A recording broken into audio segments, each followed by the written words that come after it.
Why are you so passionate? Why are you so excited? What is this enthusiasm you have? So let me tell you where it came from and how I got it.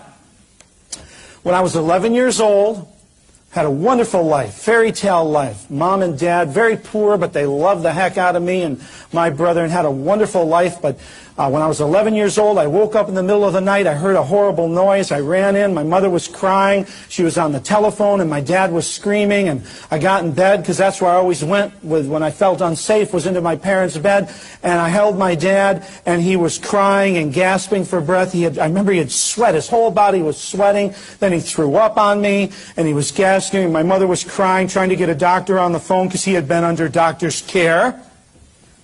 And he was screaming, and then he lost bladder control, and then he lost bowel control. And I held him for 3 hours, and he looked at me in the eyes, and he said, the last thing he said was, he goes, "I'm dead." And he slumped over. And I'll never forget that. That was my first experience with mortality. I couldn't believe it. This was my dad. And to watch him die in such a horrible fashion at 11. And you know, only a few years later, when I was 14, the same thing happened to my mom.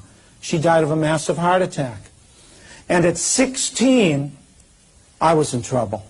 I started having pains in my chest. I didn't understand it. And I started having pains in my jaw. I thought I was having tooth problems. And then the pains were radiating down my left arm. And one day, the pains got really great, and then I saw my vision come in, and I fell over and passed out. And it got to where I was passing out almost once a day.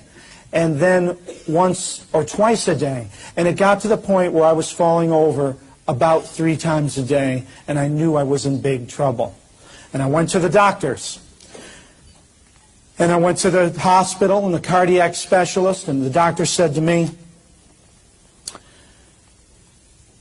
"We better do some tests." So they did stress tests and cardiograms and x-rays and everything you could do at that time.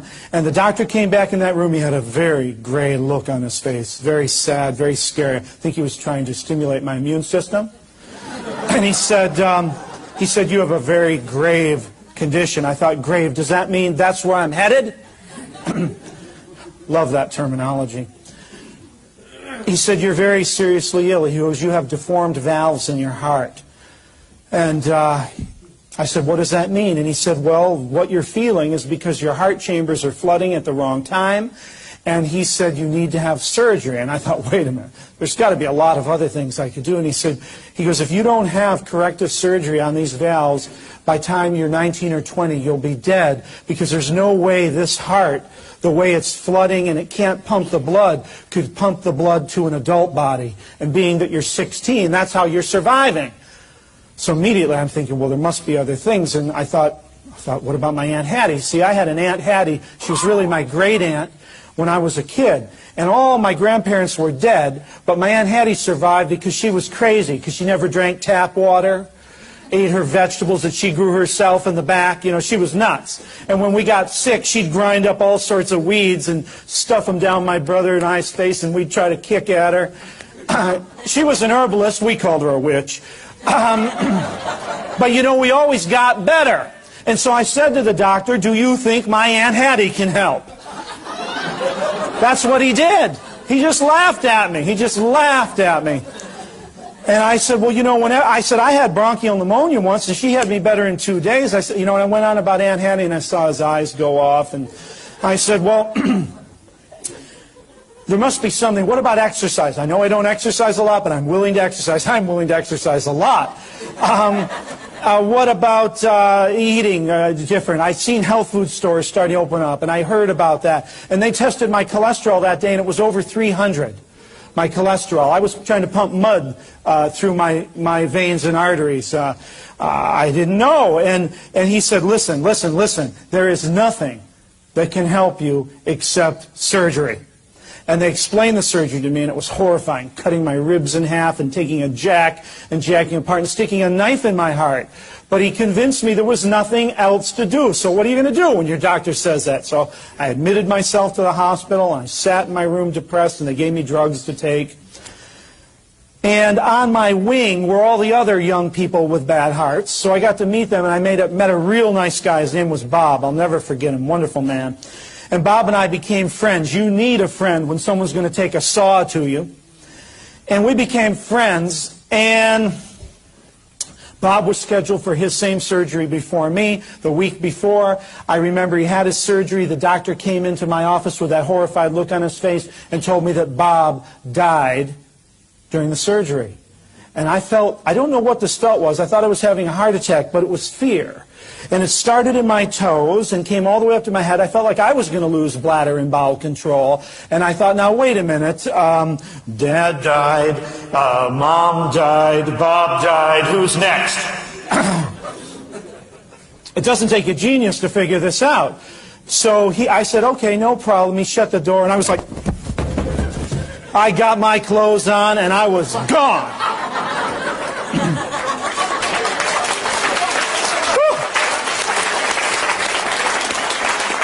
And I went down the road, and I just started telling everybody about my problem. I figured there's got to be answers out there. I mean, when you start thinking about taking that saw out of the garage and cutting yourself in half and sticking knives in your heart, I thought I'd rather drink battery acid mixed with donkey crap.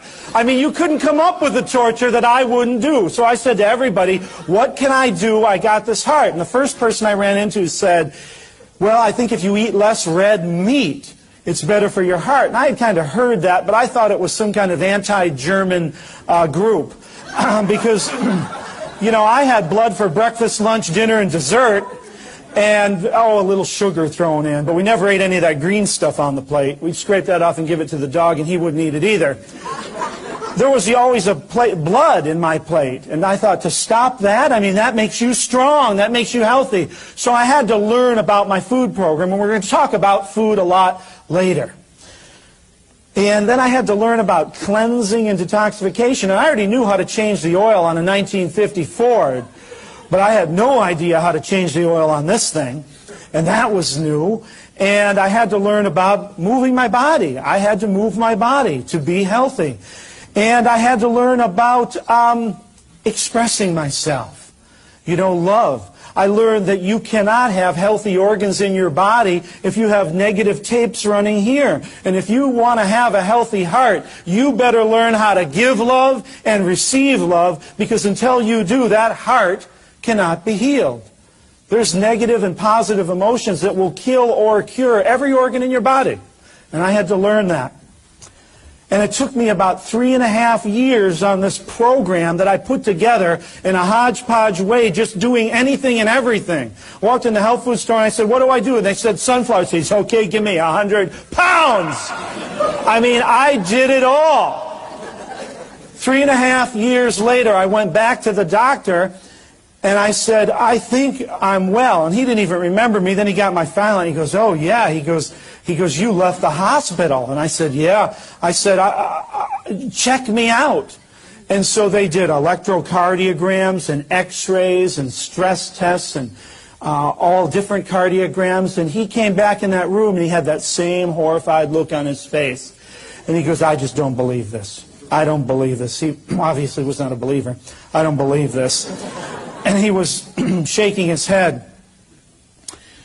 He said, if I didn't have the test results, if I didn't have the pictures of this deformed heart, I would have never believed it. But he said, your heart's perfect. Your heart's fine. There's no deformity in those valves. It's like someone put new valves in your heart. And I said, wow. I said, I knew that. And he said, how did you know that? And I said, well, listen to what I did. And I started telling him about some of my Aunt Hattie's routine. And then I started telling him about the carrot juice and some of the things. And I could see him writing, obviously, delusional, mildly schizophrenic. I could see him writing. He didn't care how I healed myself. That wasn't his business. That wasn't his job. His job was knives and baboon hearts and drugs and nitroglycerin. That was his job. This wasn't his job. He goes, you've had a miracle. And I said, yes, I know. But I said, I did a lot of work to make that miracle happen. God helps those who help themselves, right? I did a lot of work to make that miracle happen. He had a very, very shocked look on his face. So I left. Now I'm going to skip a little ahead in my timeline here so you understand about this passion and enthusiasm. Because a few years later in naturopathic school, I was making an ointment with a big 5-gallon pot of oil. And I walked out of the room and left it on high by accident. And when I came back, the oil was boiling and in flames. And I had taped all over the walls in this lab little herbal formulas that I was working on, about 1,000 of them, and they were all in flames too. And so it was like, emotionally, I just couldn't believe it. I thought, I got to get this pot out. And when I got close to it, it fell off and covered this hand. And my hand immediately burnt right up into a little ball. And it was on fire. I was watching it flame. And I quickly put it under water and wrapped a towel and doused it out and sat down. And I thought, uh-oh, I've done some pretty good damage here. And I opened it up and I couldn't get my hand open. And I looked and it was really badly burnt. And I was in shock. I could feel it. And I thought, natural healing, I'll be able to fix this. I was a believer, I thought. After a couple days, I realized I had done some tremendous damage. And then your friends come in, and they always help you by telling you that you could die of infection. You better go see a doctor now. See, we need the doctor now. And I thought, I better go see a doctor now. And I went to a friend of mine, a friend who was a medical doctor, and he said, this is a really bad burn. He said, you have to go to a burn specialist. I got a friend. You go see him right now. He deals mainly with hands and fingers. This is the top burn guy. Go see him. I knocked on his door, went in his office, and he said, this is pretty serious, did some tests. And he said, well, he goes, you're in for some work here. There's a lot of trouble. And I said, what's that? And he said, this is a 4th-degree burn. I had never heard of a 4th-degree burn. I said, what is that? And he said, you are burnt all the way to the bone. All levels of your skin are burnt and gone. And I said, well, it doesn't look that bad. And he said, look, took a tweezers, and right here where you see this pigmentation, he picked all the flesh off all the way down to the bone. All the little tendons and ligaments gone, little muscles, all flesh gone. I could see my bone. And I'll tell you, when you see your bone, it's a pretty lightning experience. I felt that fear come on. I felt like I was going to faint. My body started trembling. And he said, look here. And he put this clamp on my thumb, and he pulled it off like a cooked chicken. My whole casing, my nail, everything. Wow, this guy was trying to heal me? I said, my hand. And he said, that's 4th degree. And he said, you need massive skin grafts. And I said, well, can't. And I started telling the story about my heart and my Aunt Hattie and my natural healing experience. And he said, no, no, no, no. He goes, you have no skin. Not the 1st level, not the 2nd level, not the 3rd. You have no skin. It's gone. You have bone. He goes, you cannot grow skin cells from bone cells. Started making sense. He said, you can't grow skin from thin air. That started making sense. He scared me. He said, we're going to have to sew skin onto your hand. And after about a half hour, I thought, sew it on. Just give me a hand. I can't take this. Give me a hand. And he said, okay. He convinced me. And he said, will you take your pants off? I thought, well, that's kind of a weird request. I mean, I was in Hollywood, but I thought, take my pants off. So well, you do what your doctor says. I take my pants down, and he puts his hand on my butt, and he goes, well, this is where we're going to take the skin from. I thought they had like a sod farm out there or something where they grew this stuff. Or I thought when you died in an auto accident, they just kind of skinned you and then they put it on somebody else. It's bad enough to have a burn-off hand, and now he was going to carve this beautiful butt of mine? I don't think so. And that's again when that natural healing bell went off, and I thought, here's another doctor telling me that my body and God and nature won't fix this, right? So I left, and I went home, and I worked, and in 30 days I had skin over this hand. They said it was impossible. And I went back to that doctor, and I said, look.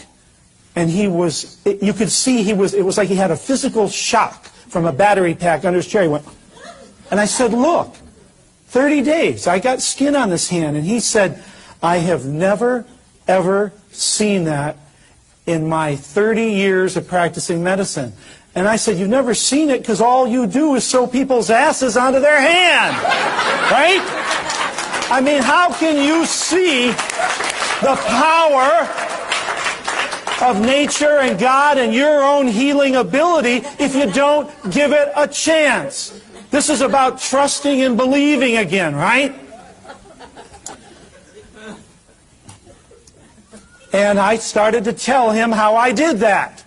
And I could see him writing, insane, mildly schizophrenic, same thing. He didn't want to hear it. I had some good stories about this, about crying and pooping and all these things. He didn't want to hear it.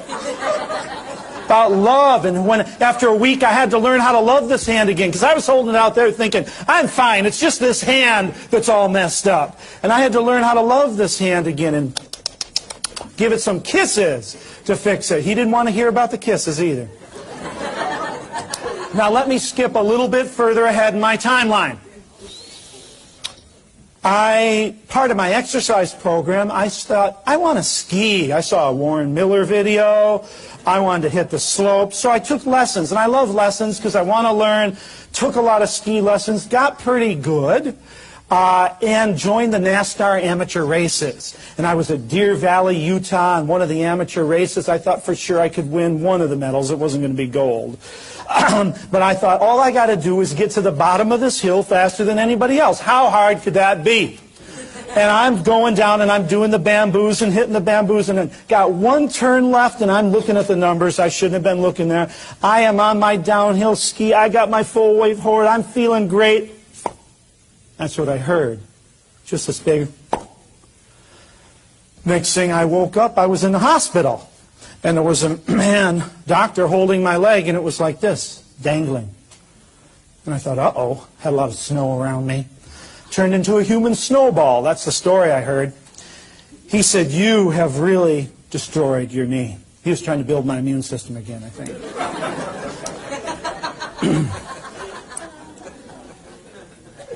He said, it's bad. He goes, it's so bad, we don't even want to look at it. He goes, I'm going to splint you, and you get back to Los Angeles and go see the best orthopedic group in the world. They're right there in L.A. They work on a lot of athletes. Go see them. I thought, okay. Came back to L.A., went to see the guy. They took an x-ray, and he said, you've done it. He said, it doesn't get much worse. He said, you have torn out your medial collateral ligaments all on the inside of your knee. He goes, they're gone. He said, you've torn up all your interior cruciates right here in the middle of your knee. He goes, they're gone. It's spaghetti. He goes, you've torn your cartilage, you've torn your meniscus. He said, there's just a little skin and some outside ligaments that are just holding your leg on. He said, it's gone. He said, this is about as bad as it gets. He goes, you need to get surgery immediately. We're going to admit you right now. I thought, well, wait a minute. Isn't there something? Maybe my Aunt Hattie's got something for here. I don't know. I started telling him about my hand and my heart, and he said, I understand that, but this is different. He said, this is a physical damage to your knee. You need to have it surgically repaired. And I thought, well, wait a minute. What about all the love? I'm going to love this knee and herbs and juices and all the things I'm going to do. He goes, look, he goes, I'm not going to kid around with you. He goes, I deal with injuries like this all the time. He goes, it's bad. It's real bad. He goes, you know, if you don't get it fixed immediately, there won't be nothing left to fix. He said, in fact, these ligaments are so broken and so far apart and so destroyed, we're going to have to take the ligaments out of a dead body and sew them in your leg. And now I was in the room with Dr. Frankenstein.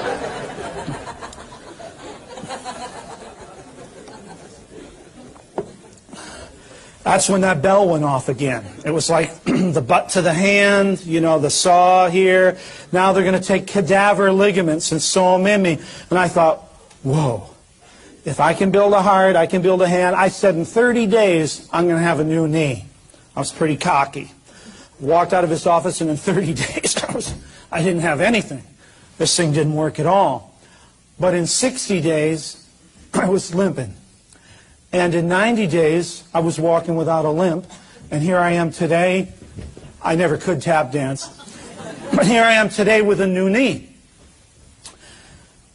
I went back to his office to show him my new knee. And he said, this is a miracle. And I said, yes, it is. I said, but I did a lot of work to make this happen. And he said, well, I have never ever seen anything like this happen before. Sounded just like his brother in crime. The guy who wanted to sew my hand together. I hope he was going to separate them afterwards. Would have looked a little weird walking around like this. And the first doctor that said I'd be dead by 20. If I listened to the doctors, I'd be dead. That would look pretty bad. I wouldn't have any skin on this hand, and I couldn't walk if I listened to the doctors. Thank God I had a natural healing filter in here, because I listened to my inner voice that said, don't do this.